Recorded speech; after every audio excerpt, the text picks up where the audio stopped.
Anybody that spent 5 minutes in the fitness space will know the value of push-ups in all its capacities. But what happens if the push-up, great bodyweight exercise as it is, causes you pain? Should you still do push-ups if they hurt? And if so, how can we avoid working through pain in the future? All this and more coming up in today's video, so let's get into it. How you doing, Cali Crowd? Welcome back to the channel that makes calisthenics simple. This quick video will dive into the areas where people commonly experience pain during push-ups, so let's dive straight into it with elbow and shoulder pain. Pain in these two areas go hand in hand, and if you have issues in one, you either already have or will soon experience issues in the other. If push-ups hurt you in this way, it's often a product of poor form, namely elevation and internal rotation at the shoulder, or flaring the elbows out far from the midline of the body.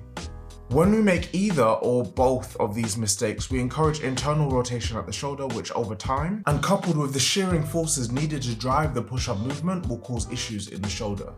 Also, with our arms out here and shoulders hunched over, we not only limit the range of motion, but make push-ups significantly more difficult for no added benefits. Locking out in this position leaves the shoulders stacked over our elbows, stacked over our wrists, allowing force to be driven more or less straight down in an efficient way.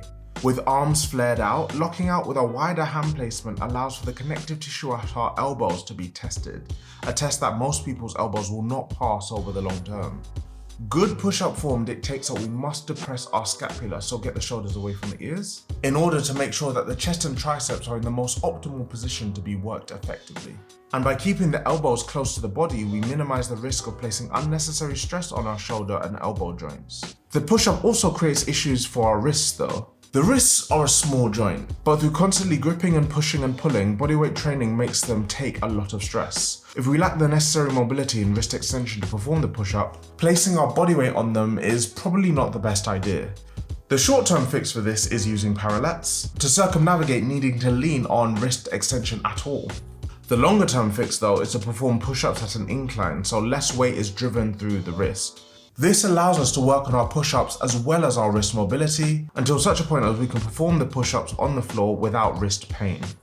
Finally, we have lower back pain during push-ups. This is often a product of push-ups where there's just a lack of tension throughout the core.